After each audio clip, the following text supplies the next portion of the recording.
Hey guys, it's takasta again. Welcome to not a video review, but announcement.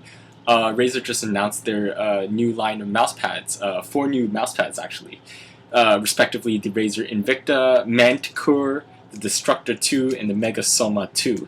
So a lot of new mouse pads. I guess they're really going the line of Steel series and pushing out a lot of mouse pads and really just squeezing the money out of consumers like me who would probably buy one of their mouse pads just to try it out. So first, moving on to the Razer Invicta. I guess it's their new refurbished Razer Vespilla and Razer ExactMat. It's a hard pad again. It's a dual surface, so you have the speed edition and the control edition. I guess speed for people who move their mouse really fast, so it's relatively slower, and the control, which is faster. It's priced at $59.99, which is one of the more expensive pads in the new line out of the 4. It has an aluminum base, which kind of holds it together, and you can kind of put it on the top and just switch it around whenever you want to use control of the speed. Personally, I think it's just exactly like the Vespilla, the Exact Pad, with the dual-sided. I don't really think it's a good buy. I never really thought it was a good buy. Can't really say, I've never really tested it, so we really have to see how that goes. The next one is actually a more interesting one. It's the Razer Manticor. The Manticor, they say it has an aluminum unibody, a single sheet cut mousepad. They said they sandblasted the surface and it's extremely thin. So I guess this is a very, maybe it's a response to Steel series, the SX, for example, the aluminum pads, or maybe the older, maybe the 5D. I think the SteelSeries 5D. So expect a very cold but very quick glide like the SteelSeries SX.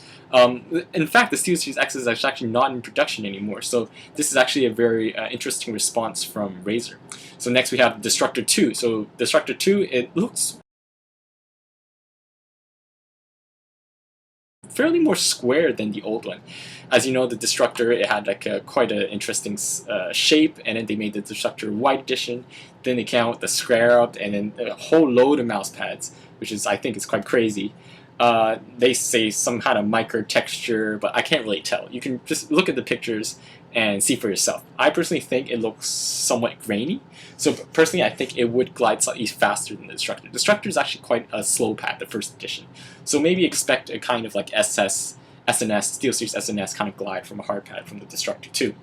Next we have lastly, the Megasoma 2. Megasoma 2, it looks like just refurbished Megasoma 1, but they turned it black. Is black better? I don't know.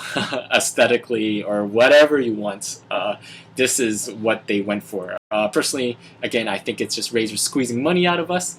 But 4 new mouse pads, that's quite a big jump, or quite a big launch. So hope you enjoyed that announcement, and maybe I'll review some in the future, or you guys can donate some to me. Alright, thanks for watching, guys.